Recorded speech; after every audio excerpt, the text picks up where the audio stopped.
रामू के घर में भी यह उदासी बस गई थी, लेकिन वजह थोड़ी अलग थी। रामू के माता पिता 7 साल पहले ही गुजर गए थे, मगर रामू के माता पिता ने रामू को एक जिम्मेदारी दी थी। रामू बहुत ही अच्छा इंसान था। रामू की जिम्मेदारी उसकी बहन प्रीति थी, जो अब 18 साल की हो गई थी, जिसके हिस्से में बचपन से ही बोझ और ताने आए थे। उसकी भाभी कमला उसे कभी चैन से बैठने नहीं देती थी।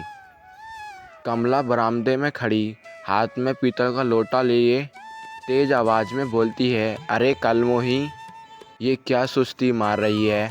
झाड़ू के बाद पोछा भी लगाना है, फिर रसोई में जाकर चूल्हा जलाना है, जल्दी जल्दी हाथ चला। प्रीति अपनी भाभी से बहुत ज़्यादा डरती थी। प्रीति अपनी भाभी कमला से कहती है, भाभी ठीक है। प्रीति चुपचाप से सिर झुका के काम पर लग जाती है, लेकिन उसकी आंखों में आंसू होते हैं और कमला उसको घूरकर देख रही होती है। तभी रामू खेत की तरफ जाने के लिए कमरे से बाहर आता है। रामू अपनी बहन प्रीति से बहुत ही प्यार करता था। कमला रामू को देखकर अपना रंग तुरंत बदल देती है। फिर कमला रामू से कहती है, देखो ना जी, प्रीति कितना काम करती है। इसे मैंने कितनी बार कहा है कि घर के काम मत किया करो, पर किसी की सुनती ही नहीं है।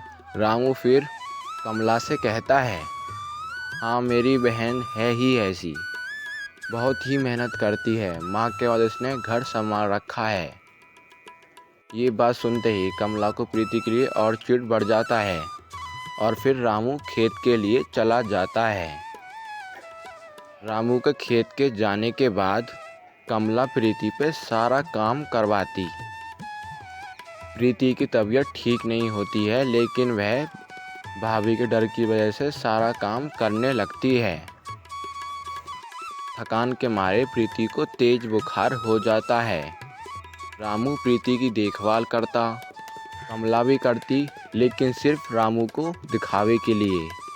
अगले दिन कमला अपने पति रामू से कहती है, हाँ जी, मुझे नई साड़ी दिलवा दीजिए ना, तीज का पर्व आ रहा है।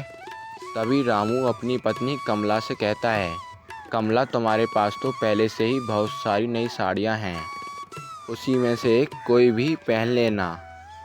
प्रीति अब बड़ी हो गई है, उसकी शादी के लिए पैसे जमा कर रहा हूँ। मैं चाहता हूँ कि उसकी शादी अपने से अच्छे घराने में करूँ।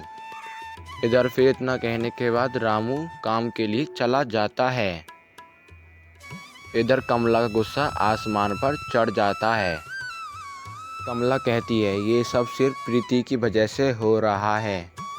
ना ही नई साड़ी ले पाती हूँ, ना ही कहीं जा पाती हूँ। और वहाँ प्रीति को बहुत बुखार आ रहा होता है। कमला फिर प्रीति के पास आती है।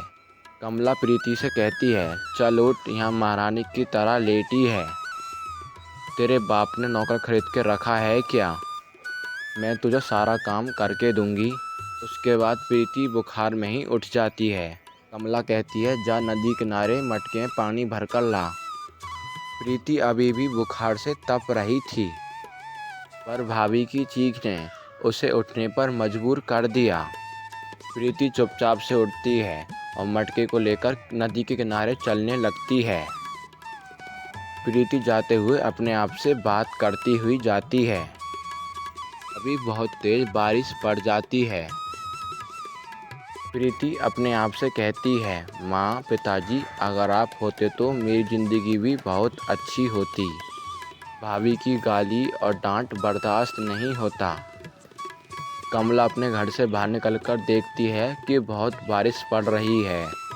कमला यह देखकर बहुत ही खुश होती है, क्योंकि उसे पता है कि प्रीति घर से बाहर गई है।